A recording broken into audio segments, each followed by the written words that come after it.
The thing about this cat, I think, is it knew that. It was keeping this methodical line, which made it completely invisible from the farms and the fair mets. The dogs would never have seen it. That's the first question. Did you take a photo? And so it immediately puts you on the defensive, because when you say no, people say, well, it didn't happen. You're on the back foot of what's your little story. Welcome to Big Cat Conversations. We speak directly to people who've encountered one of Britain's big cats. We also discuss the bigger picture. I'm Rick Minter, and thanks for joining me.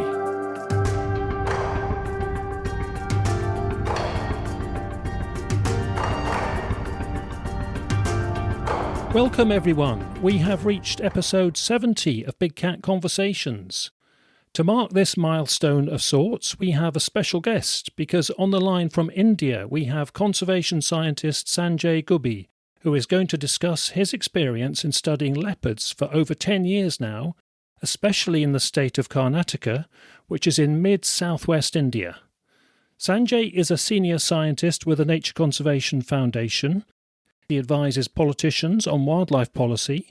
He works directly with community groups to help them care for their local wildlife, and he is author of 6 books and many academic papers on aspects of nature conservation and large mammals and carnivores. He spends much of his time in the outdoors tracking and studying leopards and their habitats directly, and that, for me, is what brings so much practical wisdom to his latest book on leopards. So, Leopard Diaries, the rosette in India, is highly recommended, and we'll hear snippets related to the book over the next hour's discussion. Sanjay, thanks so much for joining us and welcome to the show. Thank you, Rick. It's a pleasure to join the Big Cat Conversations. Splendid to have you as part of the podcast, Sanjay. And just to clarify for our listeners, we are not going to seek your views on the British encounters with big cats, because you would be just too fresh to that and it would be unfair. So our main interest is hearing about how leopards are studied in India, to learn about aspects of their behaviour with you, and to hear how people coexist with them in parts of India.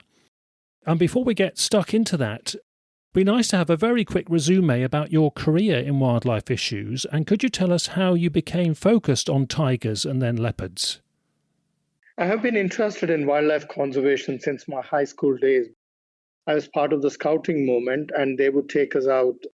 I loved camping in the outdoors. I started watching birds. That led me later into large mammal conservation, and my interest in large mammal conservation grew. If you're in India, it's very natural that with large mammals, you get fascinated by animals like wildlife like tigers and big cats like leopards. That's how I started with tiger conservation work. I did my engineering degree, but wildlife was always my passion. So later, I quit my career as an engineer and joined wildlife conservation as a full-time job. More than a job, actually. I can't call it as a job. I did my master's at DICE, Durrell Institute of Conservation and Ecology at University of Kent in Canterbury, and later my PhD on leopards. So what motivated you to write the books, and what sort of distinctions do you note between tigers and leopards? My first book, Second Nature, Saving Tiger Landscapes in the 21st Century, is about the work, the conservation, on-ground conservation work we have done, trying to save landscapes and habitats for tigers in the state of Karnataka. For a very long time, I felt that there was a need to explain to general public and everybody who's interested in wildlife about how does conservation work in the real world. You study animals or wildlife, you study tigers or elephants or leopards or lions or any other animal, but what entails in actually saving them, trying to save them, trying to get security to the land tenure for our wildlife species is a completely different ballgame altogether. So those experiences from the field for over 20 years is what I wanted to bring to the reader in my first book, Second Nature, Saving Tiger Landscapes in the 21st Century. But when I started studying leopards as an academic interest, but more importantly, I come from an area where we were born and brought up in leopard habitats. So leopards were surely everywhere, though we didn't notice them. But I took it up as an academic subject when I thought, okay, I have to do a doctoral thesis now. And I was always interested in large cats. And as I said earlier, I came from leopard country. I was born in the Deccan Plateau and almost grew up in everywhere in Deccan Plateau. Yeah, that's where my interest in leopards also started, and I picked it up as an academic subject. Before we move on and hear about the book, could we just hear about the landscape of your region? Could we just hear a bit about the Karnataka landscape? Karnataka has two distinct landscapes. One is the Western Ghats, the forest which everybody reads about. It's one of the biodiversity hotspots in the world. It's got a variety of habitats like dry deciduous forest, moist deciduous forest, evergreen, semi-evergreen, climax elevation grasslands. Like in the Scottish Highlands, you'll see some grasslands even in the Western Ghats. The other part, the dry plains of rocky outcrops and scrub forests, which are extremely interesting, very rich in biodiversity, and the rocky outcrops, which are part of the Deccan Plateau, which runs both in other states as well, in Tamil Nadu and Andhra and some parts of central India, is a very fascinating place. It's born out of volcanic eruptions, and you'll see huge gumdrops, gumdrops kind of rock formations. And some of it, you'll see it in Southern Africa, actually, because India and Southern Africa were perhaps a part of the Gondwana land, and they share similar habitat and similar biodiversity even today. So it's a beautiful landscape. Has got some diverse vegetation as well, like dry evergreen forests, woodland savanna habitat, some amount of grasslands. Very fascinating. But the rocky outcrops, I think, would steal the show. And we'll talk about the pressures on Karnataka, the road building and development pressures a bit later on. But if we could now turn to the book, Leopard Diaries, and congratulations on it. It really is a wonderful and informative read. I've heard you say in the media, I think in the India media, that you thought it was so important to have plenty of goosebump moments. Well, big cats, tend to give us goosebump moments. And one of the ones which is a key goosebump moment for me was about when you were over a leopard or over leopards generally, when you examine them, when they're sedated, when they're tranquilized, and you've got to check them over and maybe radio collar them or check a radio collar, and you do things like feel their pads and you sort of sense their breath and their condition from that. Now, can you tell us a bit about how that is as a scientist and how that is emotionally for you? When you're in such close quarters with many wild animals, the boundaries between science and emotions completely blurs.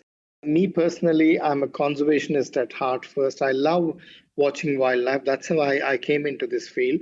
So I didn't come into this field to make it as a career. It's my life, actually. Wildlife is primary. Everything else comes secondary. So emotions are always gets higher priority than science at some point of time, though science is extremely important. I'm emotionally connected to these animals and to the landscapes they live in and the habitat we work on.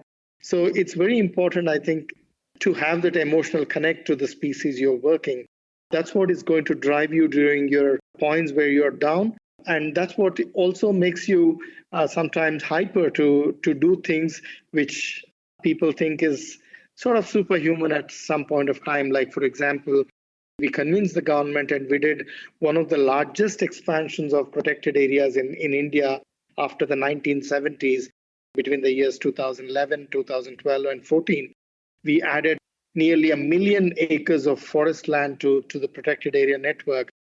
If you don't have an emotional connect to the landscapes and the species, doing this kind of job sometimes is lunatic.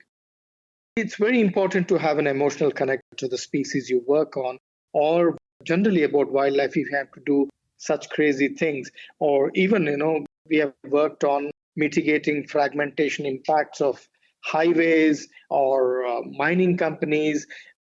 All these high energy activities, only emotions and the love for the species will run it actually on the longer term. You mentioned in your book, be ready and primed when you get politicians who you think are genuinely interested and you genuinely may be able to get some headway with. And so that's great. You harness the opportunities when you can. Can we hear a bit about that actual close examination of a leopard when it's sprawled out in front of you? In the book, it's fascinating to hear about you even checking the pads. Can you tell us about that and the smell of the breath and what you sense from those sorts of things? Yeah, it's an absolutely fascinating moment. You get about 40 or 50 minutes when the animal is sedated, and you get to closely examine the animal. You get to sometimes, you check the body parts which you could never see. For example, the insides of the tongue of a leopard. It's really like a sandpaper we used to smoothen the surface of wood. It's really raspy. It's got hook-like barbs to take out the feathers of birds or to remove the hair from prey. And these are the kind of body parts you can never ever imagine that you would, how they feel like, by touch. Or even the paws of a leopard, you hold it in your hand. It's unbelievably emotional and beautiful moments you feel. And of course, the breath of the leopard is something, you're so close to the animal is breathing, and you are able to touch its canines, you're able to touch its belly, you can feel its tail. It's unbelievable. And also the claws, because these animals have retractable claws.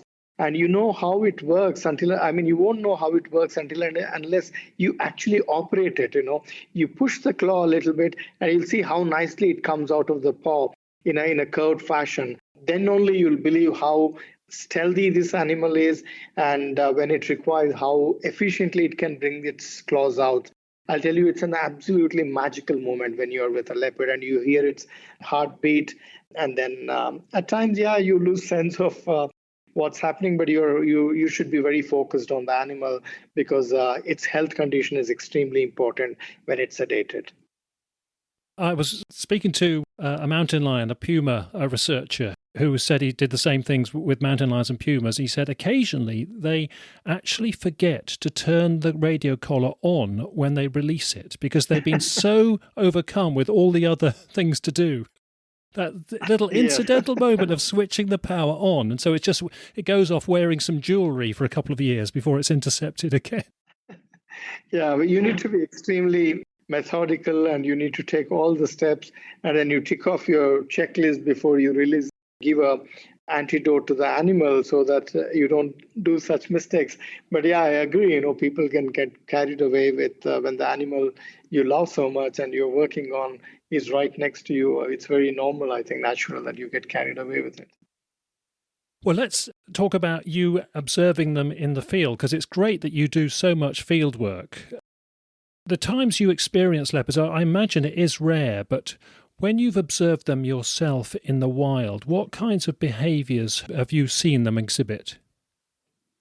See, you always need not see them directly, but you just, even when you see their signs like a pug mark or their scat, there's so much excitement when you see it, you feel like you're very close to the animal, India is a place where you can get to see leopards quite often, not as often as I would have loved, but you still get to see them, at least in larger protected areas where large cats are slightly used to movement of people or tourists and other human activities. You get to see them. There are places in northern India, like places like Rajasthan, where you can actually go and see leopards, multiple leopards on the same day. I am fascinated by this stealthy, very secretive species, the leopard we all love. If they are in dimes and dozens and easily seen, I think you lose that passion and you lose that excitement of seeing that animal. Hearing them saw, the call of the leopard is like sawing. For example, 2 weeks ago, I have a piece of land inside a forest, and leopards come very close to the place where I stay near my house. Perhaps at some point of time, it's even only 20, 30 meters, and they saw. And sometimes I feel is it right inside my house? And I'll tell you, that's some fascinating moments when the leopards are sawing in 20 or 30 meters away. And they can be so loud and so fascinating, the calls, the sawing of the leopard is. Seeing and watching the leopard, being very careful, very stealthy, because it's always afraid of other larger carnivores, the conspecific carnivores like tigers and doles. They're very careful. So they're not very open like tigers. They're very secretive and shy as well, even in areas where they're found in high densities and are used to tourists and people's movement. But it's always fascinating to watch them roll over or if they're spraying. And I even watch them hunt their prey and the way they can hunt and stalk. Once I saw for over 1.5 hours, I observed a leopard which was sitting on a large ficus tree. Then it got off the ficus tree and it was moving in a particular direction, which I didn't understand why it was moving in that direction. And finally, after walking for about 2 kilometers, I realized that it was actually trying to stalk a group of cheetal deer, also called as axis deer. And I finally got to watch it kill the deer.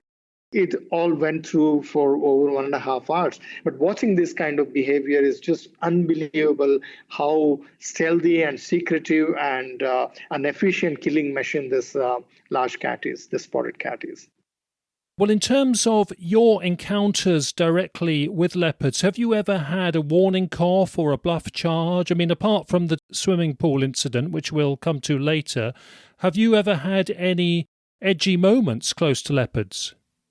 I've seen them at very close quarters, but until and unless they have cubs and they feel threatened, you are very safe from these large cats because they're very shy and they're very afraid of human beings. They keep away from humans. I've never feel in any way threatened by a leopard or even by tigers. I've watched tigers at 10 meters on foot, but never ever have I felt that threat.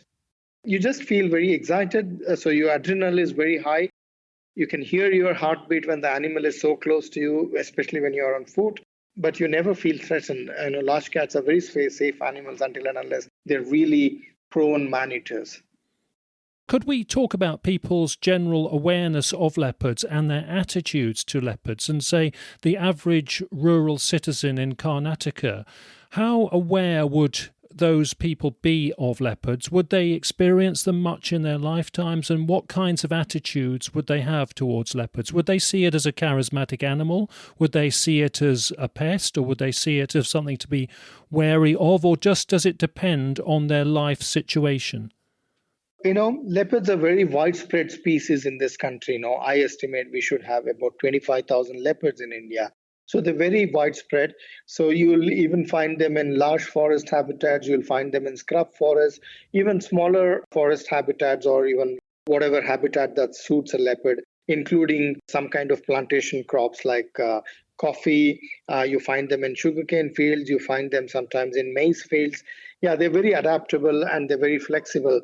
But people are generally tolerant towards nature and towards wildlife in this country, because of socio-cultural and sometimes even religious reasons. People can tolerate them until and unless there is a severe impact on their daily lives or livelihoods. If there's severe killing of livestock, if there are injuries to people, in some unfortunate incidences, if there are deaths of people, then certainly people don't tolerate them. Tolerance limits are also decreasing these days because of increased conflicts towards leopards. People who live with leopards are very curious because they may not see them on a daily basis, but they're fascinated to see leopards. But certainly when it impacts them, especially lives and livelihoods, the negative attitude certainly kicks in. And it's across all kinds of people from different socio-cultural backgrounds, rural, urban, everyone, If they're impacted by wildlife species, they tend to be more negative towards them. Back to the average rural citizen in Karnataka, if we can label somebody as such, would some of those people go through their life never seeing a leopard? Yes, there are tons of people, millions of people who may never see a leopard or never experience a leopard in their lifetimes. Many of the urban people who have born and brought up in urban areas, until and unless they go on a wildlife safari, and if they're unlucky, they will never see a leopard. But otherwise as well, there are areas in Karnataka where there are no leopards. Yeah, it's very possible that people may spend their entire lives without seeing a leopard. And what about when you are aware that leopards are around through camera trap work or your field work, but people don't appreciate that they're around? Do you feel you ought to tell them? Do you feel obliged to tell them there are leopards around? Or do you sometimes think, well, actually, there's no issues here. The leopards are behaving themselves. And if I told people, they might take actions which are not helpful. So it's best to just keep it quiet. Do you ever get a tactical, difficult situation like that in your work? If people are not bothered by leopards, what I mean is if there's no conflict, if there's no loss of livestock, they're generally very tolerant and you can discuss with them about leopards, everything. And the mindset of people in southern India, especially in Karnataka, is also very tolerant towards fellow non-primate and even primate fellow beings of this on this planet. So it's not a serious issue until and unless, as I said earlier, it impacts their lives and their livelihoods. People are fascinated, they're tolerant, they're happy when wildlife are around. And many times I hear people saying it's also a life, so it has a right to live on this planet. And I think that's what the biggest positive thing is in Indian society, which drives wildlife in certain areas to such high abundances. I wondered if there was an issue that sometimes you were detecting leopards on camera traps near communities and near schools, and you felt, this is difficult to tell people to break the news because they weren't aware of it, but they're living closer to leopards than they thought. So people are comfortable if you have to break the news that there are leopards closer than they thought, generally, are they? Only in situations when there has been a conflict issue, like, there are human deaths and other things. They're keen to know, they're very afraid, of course, there's no doubt about it. They would like to know the movement of leopards. They would pressurize the government to capture leopards. Yes, those situations we try to keep the authorities informed. We also try to give tips to the local communities how to be away from problems and how to avoid leopards and being safe in leopard country and leopard habitats. In terms of the adaptability of leopards themselves, how much adaptation and variation do you see across the leopards that you've studied? Do you think leopards can vary more than we think, depending on their situation and their habitat and their diet? Yes, leopards are found in all kinds of habitats. They're found in forests, different kinds of forest habitats, moist deciduous, evergreen, every kind of forest habitat. They're found in scrubs, scrub jungles. They're found in woodland savannas. As I said earlier, they're also found in man-made habitats like maize fields and coffee, tea plantations, sugarcane fields. In all kinds of habitats, you find leopards. But our research has very clearly shown that leopards reach their highest occupancy where they find large natural prey. So natural prey is also an important predictor of leopard presence. But because of their adaptability, wherever natural prey is not present in optimum numbers, they immediately shift towards livestock. Because research has clearly shown that leopards prefer prey of the size of about 23 kgs, which is also the size of goat or a sheep. Hence, leopard can shift towards livestock whenever natural prey is unavailable. And that is a situation when it leads to uncomfortable problems. What about the variation in the leopard's size and form? Do you see much variation across their habitats and across your work and career observing and studying them, or do you think they largely do fit the standard template? The subspecies in India is called the Panthera pardus fusca, and the size does not vary much. But I know from literature that leopards in South Africa are also sometimes very small. Their body size can vary and can also be much larger than the Indian leopards. People also say that the Javan leopard is quite small and weighs much lesser than other species of leopards, while the Amur leopard looks very large because of its coat. Body size varies in different subspecies of leopards. The Persian leopard is also slightly smaller. Yeah, the body size varies as per environmental conditions and the habitat they survive in. Can we talk about one of the ways you survey leopards, and that is trail cameras or camera traps? And I find them a bit of a blunt instrument. I don't think they're as good as we might hope they would be. I mean, I've got 3 out on the windowsill here drying out from the misty British winter weather. They need to come in and probably they will work in time, but there's always a churn of misbehaving ones. Dealing with camera traps is quite a logistical issue, but before we talk about the strategy you use with camera traps when you're setting them out and surveying prospects for using them, what proportion of your work is influenced by camera trap work? How important are they in your research? Extremely important, especially to understand the population of leopards. Camera trap is a big boon for us because they can be used to monitor naturally marked animals like leopards and tigers. Since the rosette on every leopard body is different, like the thumbprint on our fingers or on our thumb, it's very useful as a tool, as a scientific tool to understand population of leopards, then the variation in population over years, and also during situations when, like conflict situations, we are able to use camera trap to monitor individual animals or where do they move, their movement patterns. All those can be easily understood by using camera traps. And it's a very important tool for many of other wildlife species as well.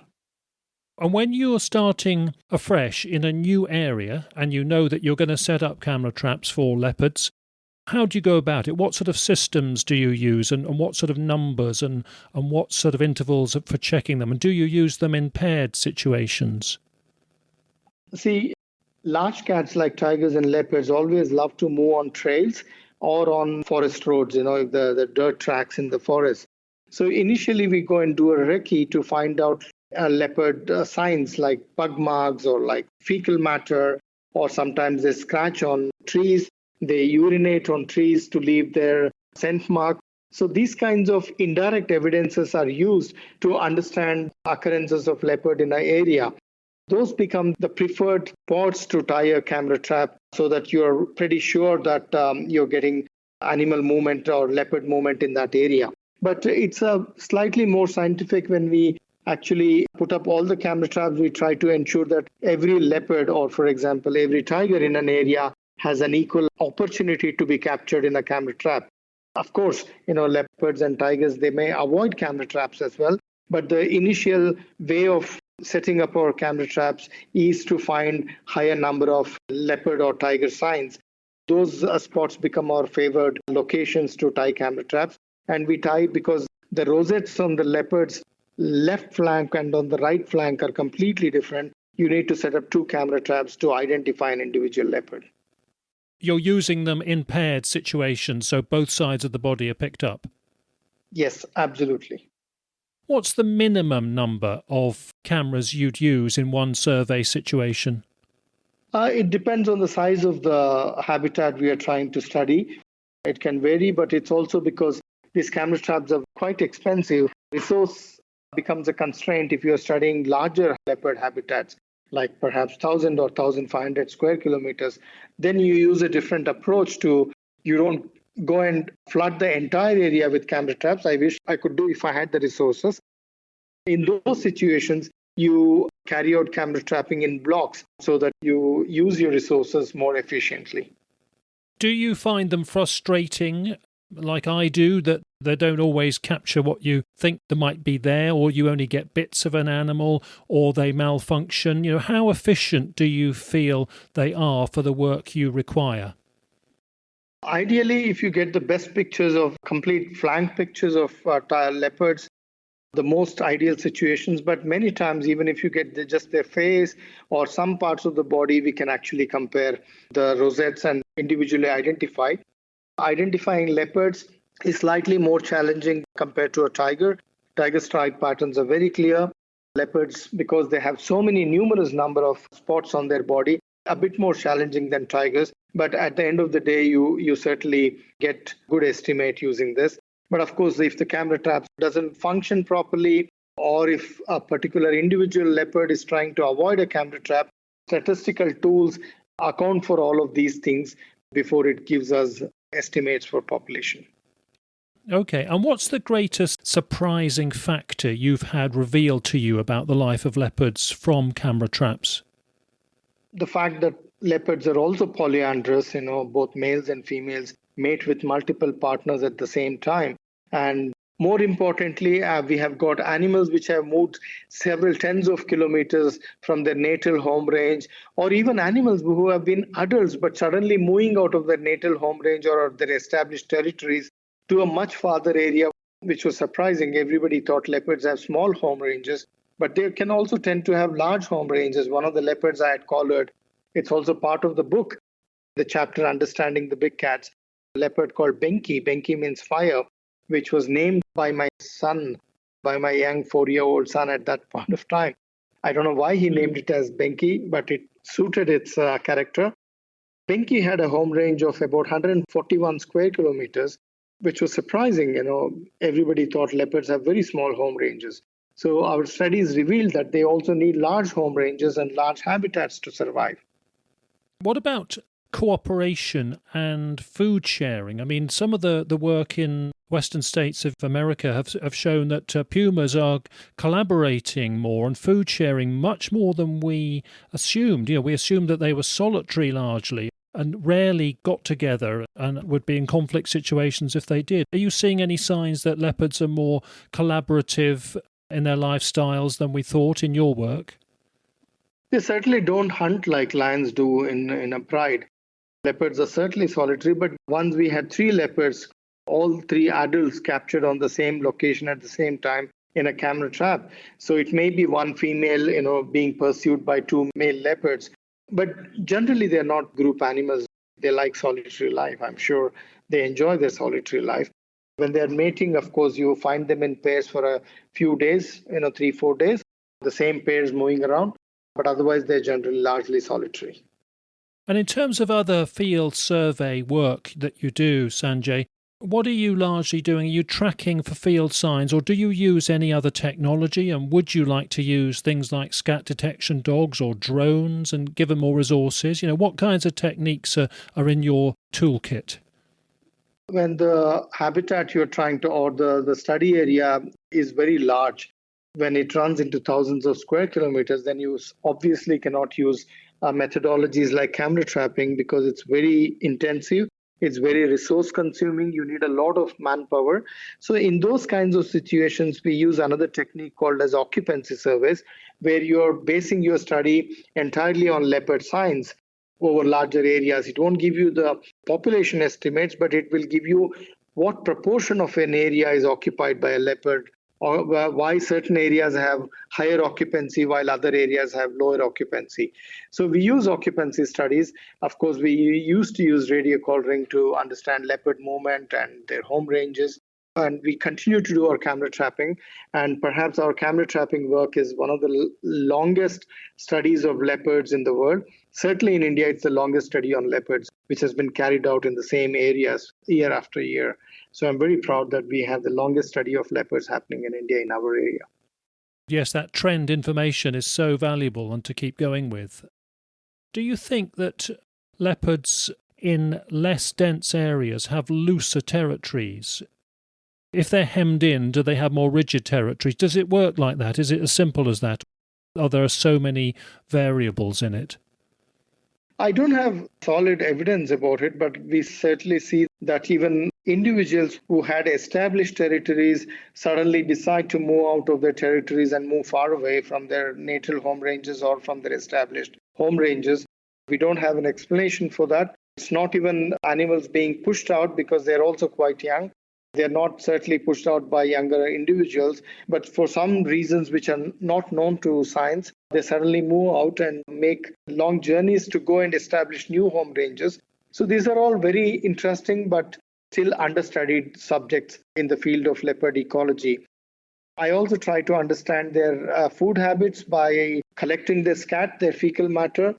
The next thing which we would really be interested is to understand their genetics, and also to see if they are inbred, if leopards are inbred in certain areas. Because sometimes we see very high density of leopards in small areas, and those are the areas we would really like to see if they're inbred. I would also like to understand if leopards that live in amidst human habitations or amidst high human density, are they more stressed compared to leopards who live in natural habitats? In terms of the diet analysis, presumably you do the diet analysis by examining the scats, do you? If you do that, what kind of proportion of their diet are deer species? Is it the mainstay of their diet? It depends where they are found. If they're found in larger natural habitats with high density of prey, you'll find more deer species and those kinds of larger ungulates. But if they're more in human-dominated landscapes or in habitats where large prey is absent or are found in lower numbers, you'll find black-naped hare, you'll find livestock, you'll find a host variety of other animals. There are studies which shows that leopards, if avian species and reptiles are included, would be consuming up to 200 species, about 200 species form their part of their diet actually. So it's very variable. It depends where they live. Looking at some of the puma, the mountain lion work in America, you get ones that individuals will sometimes just completely specialize on something and become quite a distinct consumer of a certain type of prey species in contrast to some of the others. Do you get that? Do you get sort of individuals specializing on something and because they've got the knack for taking it? Since we don't do genetic studies on every individual leopard, we can't really correlate the scat sample to individual leopards unless you do vast and long-term studies in an area. Unfortunately, I don't have an answer to your question on this. Yes, okay. Right. Well, I think it's time to move on to the compulsory question for Sanjay Gubbi, the swimming pool incident. I guess you're ready for it every time. And we will put a link to a video clip of this with the podcast website so people can see it if they haven't seen it before. Of course, I know you've become a celebrity for this incident when you helped to recover the leopard trapped in a school by a swimming pool. But before we get on to your description of the actual events, could you tell us what it's like to have the media and all of these photographers waiting at the school gate and around the premises, sort of ready for some action? And you're going to be in the forefront of that action. And if anything goes wrong with the exercise, you're going to be for it or you're going to be at risk. And how does that feel? Do you feel that you're in a rather sort of callous situation where these people are there just sort of observing you, and if you mess up, you're going to be filmed and millions of people are going to see this on YouTube? It must be an awkward moment for you, is it? Yes, crowd management is a serious challenge in India whenever large conflict-prone species are found in high human dense areas. So it's always a challenge. The crowd management, including media, becomes a challenge. And with social media and with digital media, it's a lot easier and much quicker that these kind of visuals get distributed very soon. So yes, you're right. You have to be extra careful because you need to do your protocols. You need to follow them very carefully. Otherwise, the entire eyes of all the media are on you. So yes, it sort of puts some extra pressure, but you need to ignore it. You need to focus on your job because that needs a lot more attention than what's happening around you. We do see on our YouTube feeds and on the web plenty of cases of sort of marauding stressed leopards where they've been amongst people and they've got free out of a well or from sugarcane because they've been flushed out and they're in a stress situation and they're potentially striking out at people. And so that's what a lot of people get exposed to in their observations of leopards on the web. Do you think that's over influential, and so people see, particularly in India but also elsewhere, see that kind of behaviour in leopards and associate it with leopards too much and think, oh, leopards are these dangerous, snarly animals, and don't see leopards as the sort of cautious, sly, stealthy things that they generally are?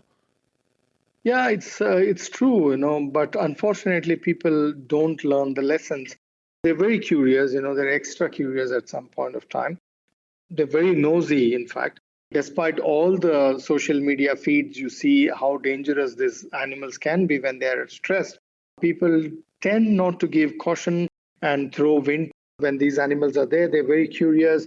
And I'll tell you very honestly, mobile phone cameras are such a bane in such situations because everybody thinks Mike Nichols of National Geographic and tries to get images of the animal, trying to get closer to it and to have a best moment of their life so that they can share it with their friends and family. But unfortunately, they don't realize this act of theirs can put themselves into severe danger and also their friends and family or whoever is around.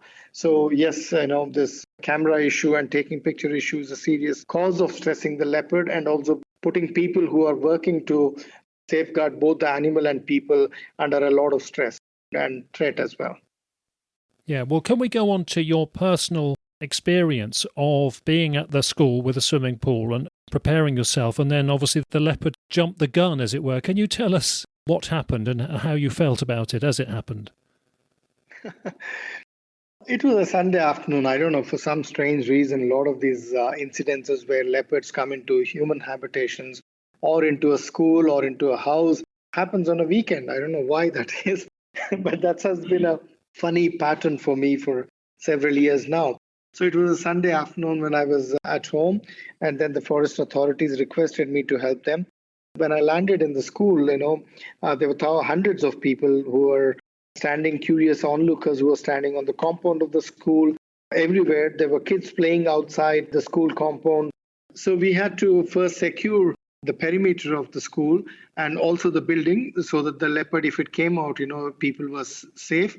Because a lot of times, if animals, when they're stressed, they try to injure people, whoever comes in front of them. In those situations, when it goes to extreme conditions, animals are put down. So we want to ensure that people are safe, but also at the same time, animal is safe.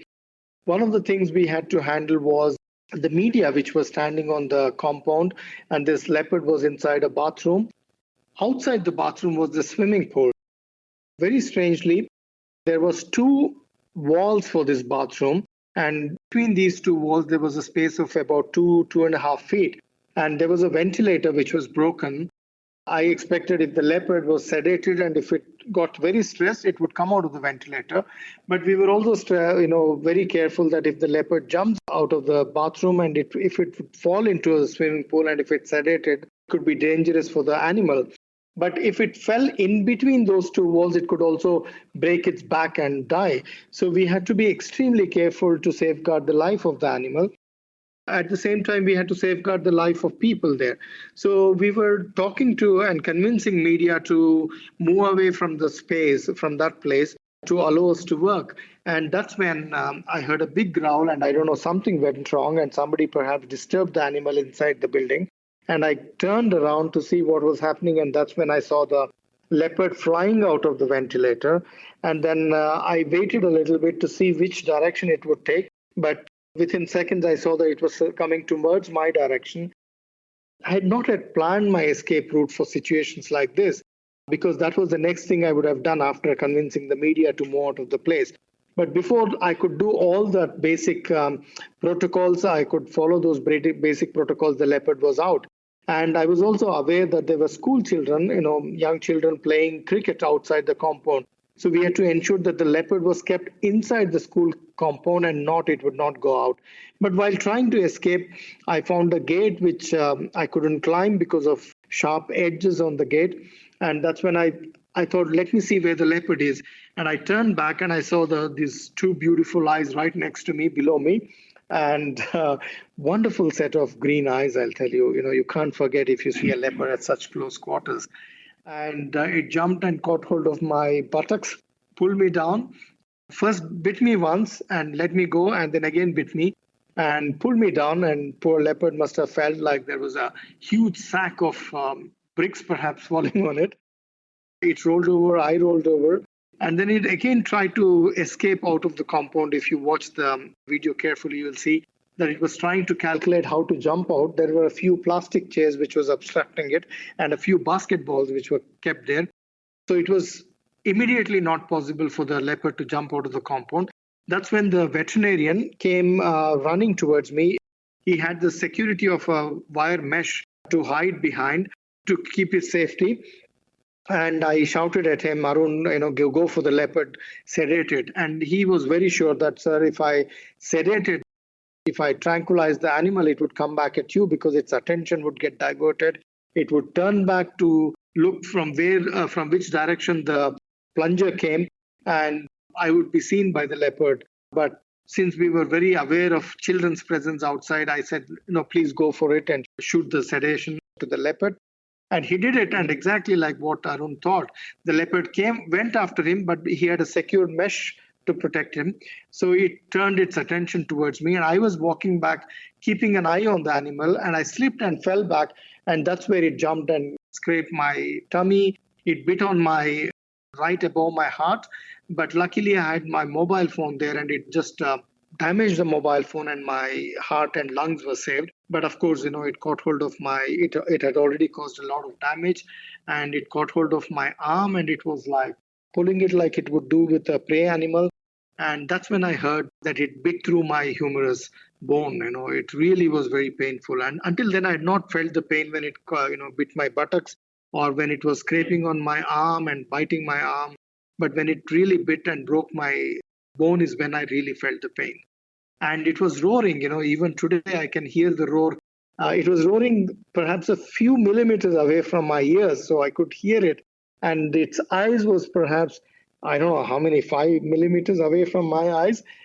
And I could breathe it, basically the breath of the leopard going into my mouth and my nose everywhere. But that's when I knew that I had to protect myself.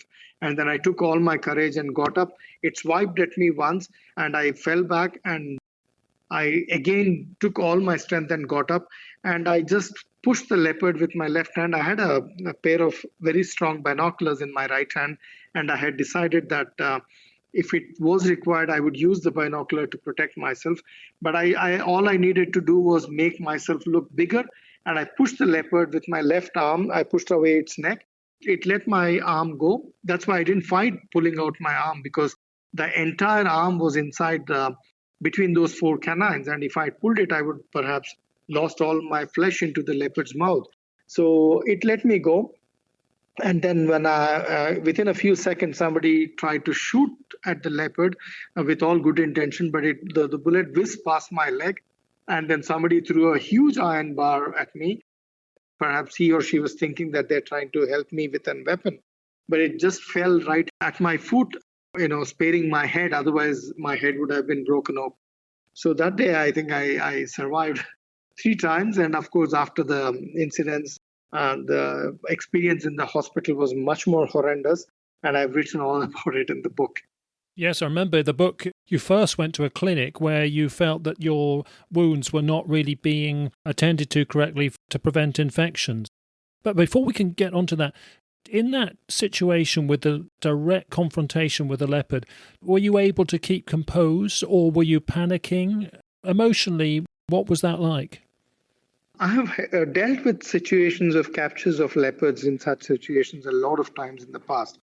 By nature, I try to do is to be very calm when you're in such situations. You need to really be very composed.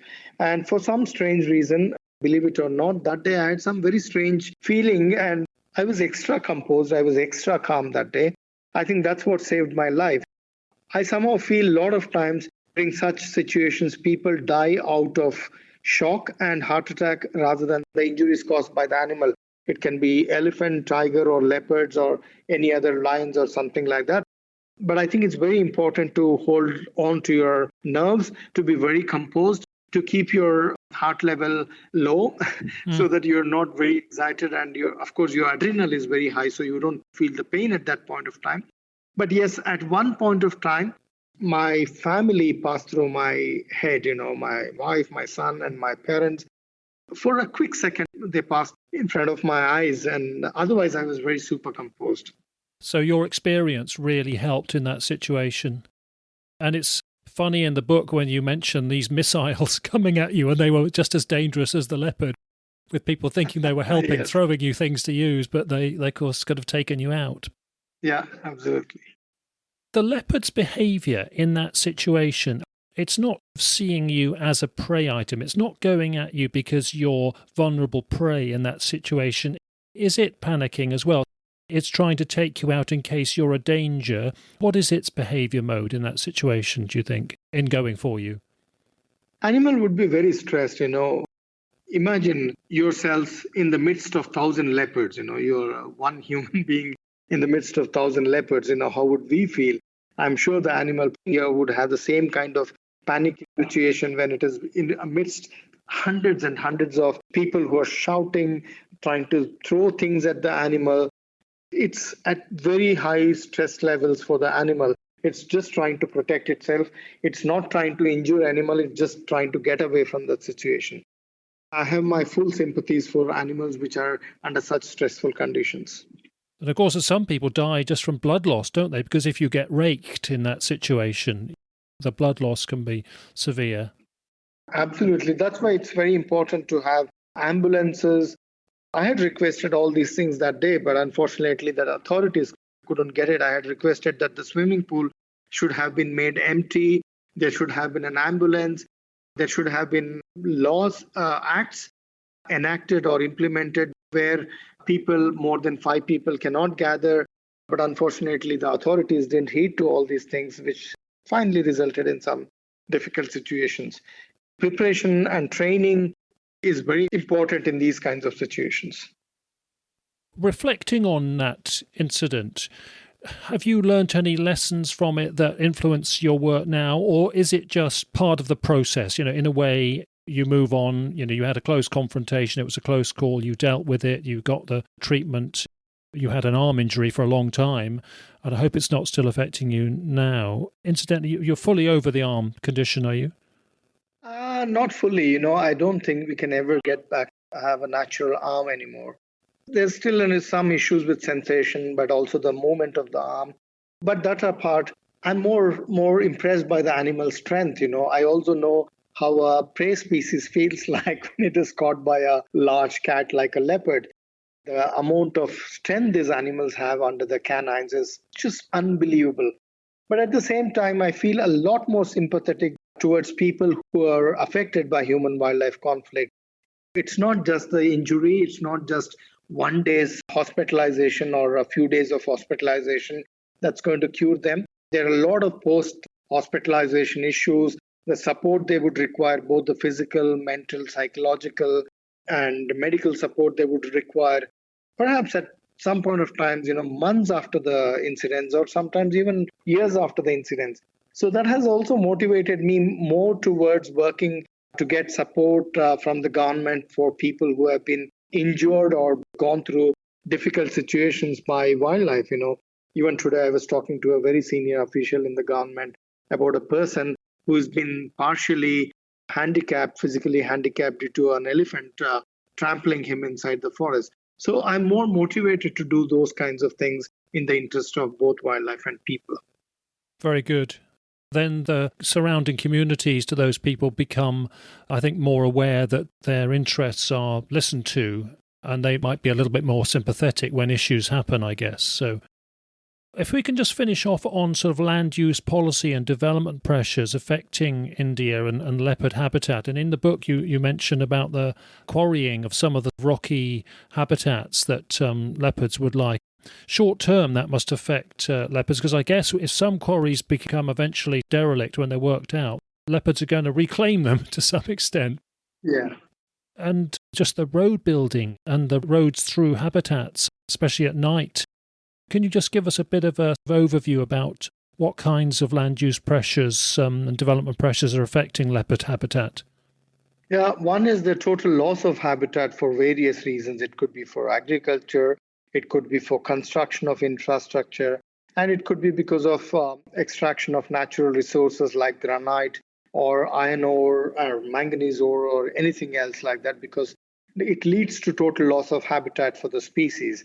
And when these lose their home, they're forced to move into areas which are suboptimal, like agricultural fields, where they tend to hang on because they're hardy species. They hang on for a while before they can blink off from an area. That's when serious issues like conflict happens. They start preferring livestock to natural prey because natural prey is no more available or available in less numbers, and they survive in habitat wherever they can hide during the daytime and move after it is dark. And that's not a very good situation. There's also a lot of mortality of leopards due to vehicular accidents. A recent paper also showed a lot of leopards dying due to wire snares, which are set to catch prey to protect crops. For example, protecting crops against wild pigs or wild boars has been one of the important reasons. About 80% of the leopard mortality in wire snares was due to this reason, that people were trying to protect their crops from wild pigs, and leopards happen to be accidental victims of this particular issue. So leopards face multiple threats: loss of habitat, loss of natural prey, direct persecution of leopards for their body parts and pelt. Also retaliatory killing. A lot of places people are killing leopards in retaliation because of conflict. It's a grim situation for them, unfortunately. But if we did the right things now, I'm sure India will continue to have good leopard population in the future as well. If leopards themselves were granted one wish to make their lives more comfortable in India, what do you think their priority would be? I think one important thing is this miscommunication by certain sectors of people who pose that leopards live happily, in quotes, in high human dense areas. Our research very clearly showed that intensity of snaring of leopard death due to snaring increased once human population crossed a density of about 225 people per square kilometers. Yes, these animals are found in areas there is high human density, but they also face a lot of threat. But unfortunately, this kind of narrative has brought more threat to the species itself rather than protecting it. So I wish this narrative gets a more fair evaluation that leopards live happily in high human dense areas, because that's creating a lot of problems to leopards, both directly and indirectly. And of course, natural habitats is what leopards are always the most safest in. So if I would ask a leopard, I'm sure he or she would say that I want my home back. And it's a healthy ecosystem, which is their key home, which gives them a better health and a smaller territory often, presumably. Yes, absolutely. This territory issue is variable depending upon where the leopard survives, what amount of prey species is available. I had collared a very young male leopard, which was using a smaller area of about 20 square kilometers, unlike the large leopard Benki, which used to have a home range of about 141 square kilometers. So it's very variable. Unfortunately, we have very few studies that has looked at movement patterns of leopards using radio collars in India. I wish more such studies can be done. We're petering out, Sanjay, and I'm very grateful for all of this. I'm sure listeners have been fascinated by it, and we value your time and experience. So thank you. I briefed you that we tend to have a word of the week, and we try to introduce a relevant and interesting word into the agenda. And I think the one we've asked you to do is this Sanskrit word, which may give a hint as to one of the potential origins to the leopard terminology. Could you introduce the word and explain it? It's called dvipin. Dvipin is the Sanskrit word for leopard, which actually means an animal having spots like islands. It's got a nice etymology where the animal is explained using the rosette pattern on its body, which is like an island. That means it's a solid patch on the body of the leopard. But there's also another Sanskrit word called pradaku. But dvipin is much more apt for a leopard.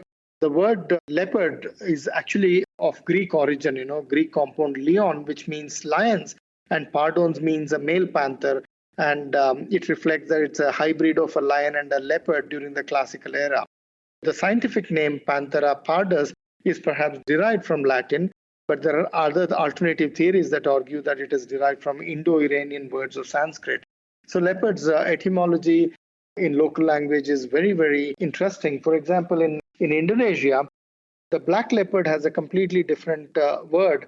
The normal leopard is called harimau bintang or makan tutul, while the black leopard is called as harimau kumbang or makan kumbang. So it's got interesting names. Dvipin, of course, is the Sanskrit name. Many of the English names have come from Sanskrit for large cats, like cheetah is supposed to also have come from Sanskrit. The original word is supposed to have been chitraka. So yeah, dvipin is an interesting word. And leopards and cheetahs are completely different with their rosette pattern on their body. Cheetahs have solid, round spots on their body. Leopards have rosette patterns, sometimes blotches. Sometimes they're not solid blotches, but blotches with spots in it. In some of the photographs involved in your work, you occasionally get a leopard with a rosette that looks a bit like a jaguar's rosette with a dot in the middle. Normally leopards have an empty space within the island rosette, and it's the jaguars that have the dot in the middle, but occasionally you get a dotted rosette in a leopard. Yeah, especially in the larger ones. I've seen several pictures, camera trap pictures of leopards in different parts of the world, and it seems to be quite unique to India as well. Sometimes they look like jaguar spots, jaguar rosettes on the jaguar as well. But this is normal mostly in large leopards, unlike in the smaller ones. Okay. I was interested in your book to see the names for the Javan leopard and the Javan black leopard. And in fact, we did it on Word of the Week in an earlier podcast in this series because I looked up what it meant literally, the Javan leopard word, and it actually literally means tiger beetle. Yeah. And I wondered if the beetle bit was the black iridescence, the black oily shell you can get to some beetles, and that black iridescence is also on the black leopard, and that's the connection. But need to ask somebody from Java and Indonesia, perhaps. Absolutely. Yeah, there's a lot of interesting facts about the names of the species itself, and it's a completely different but fascinating field altogether. I agree with you, Rick, on it. Yeah, thank you for that. If you had a budget for a new piece of technology, drones or whatever, what extra bit of technology that is costly that would you really like that would help to advance your work? Or do you feel that it's actually boots on the ground and field survey techniques and old school tracking is actually just needed and it's a resource intensive work and a lot of technology just can't overtake the need for that? I would still stick with the old conventional radio collars to understand leopard movement. But anytime, if I would given a choice between studying the species, if there were limited resources, studying the species or conserving the species, I would certainly select the latter. Conserving the species should get top priority. I would put my bet on conserving the species if the resources were limited. Radio collaring is always a fascinating thing because you get to learn a lot more. And of course, camera trapping also gives us a lot of insights. Even recorded a large mammal, the rattle or the honey badger, for the first ever time in our state, and nobody knew the existence of this particular animal. We have also recorded range extension of species like wolves and chinkara, which is an antelope, or a small animal called as the brown mongoose. So yeah, camera trapping is also amazing to use to study animals, not just the leopard, but a wide variety of animals. But always my fascination and interest has been collaring these animals. Again, those resources for community engagement, because community engagement influences people, doesn't it? Lets them have more influence directly. Getting people on side and getting them to understand is so crucial, as I know that you've got a lot of experience in. Working to ensure the safety of the animal, the conservation of the animal, and also safety of people, to safeguard the livelihoods of people is also very, very important, both from the perspective of the people, but also from long-term conservation perspective of the animal, because higher animosity always leads to retaliation and lower tolerance, and also a kind of hatredness towards wildlife conservation itself. So it's very important that both factors are given equal chance. Sanjay, thanks ever so much. We'll put links to the books, your tiger book, your leopard book, and the swimming pool incident on the website. Now, if people want to just look up your work on the web for themselves, where should they go to for that? They can Google up, or they can even go into a website called holematti.org. Holematti.org also gives a lot of information about our work. And we'll put a link to that on our podcast website for this edition as well. Good luck with the future. I hope you manage to pursue a lot of those agenda points that you mentioned, and we'll look out with interest to future progress. And we wish leopards well in India, and thank you very much for coming on Big Cat Conversations. Thank you for inviting, Rick, and I thank all the listeners for having listened to our experiences in India about leopards. I hope some of them would be fascinated or would be motivated. I hope they get motivated to do their bit for wildlife conservation, not just for leopard, for any wildlife, either in India or in any other part of the world. That would fulfill the whole objective of writing this book, Leopard Diaries, the Rosette in India. Thank you, Rick. Thank you very much.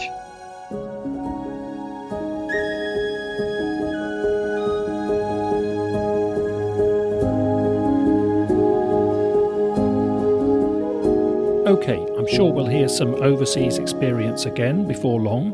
For example, we do plan to have discussions on mountain lion research and mountain lion management issues from North America, especially when those cats, cougars, pumas, mountain lions, cause issues in and around residential areas. So more overseas lessons and examples will be on our podcast schedule coming up. Also coming soon will be another look at the Exmoor beast sightings from the 1980s, because we'll be speaking to someone who was growing up in a family that was actively pursuing a black panther on their farm on Exmoor, and they experienced sheep attacks believed to be from that cat. That family never had any attention from the press, despite the commotion going on around them and the media frenzy at that time around Exmoor. Our guest did see another big black cat in the region 15 years later, so the Exmoor Beast Revisited is coming soon. Meantime, next edition, it's big cats predating deer, which is our focus. We'll be speaking to a witness who watched a black panther manoeuvre into position and then chase and dispatch a roe deer. That was in Somerset in December just gone. We'll hear about what happened and how the resulting deer carcass was later found and examined. And with another deer stalking case coming soon, hearing from a witness, and that featured a chocolate brown coloured panther-like cat, and that one's from Gloucestershire. OK, we are signing off now, so thank you all for listening, and if you'd like to get in touch, email me at rick@bigcatconversations.com. There are always references for each episode on the Big Cat Conversations website. Those are on the references and links page. Thanks again to our guest Sanjay Gubbi. Links to his books are on the website, along with a video of key moments from the leopard attack incident that we've just heard about. Look forward to being back soon. Take care everyone, and bye for now.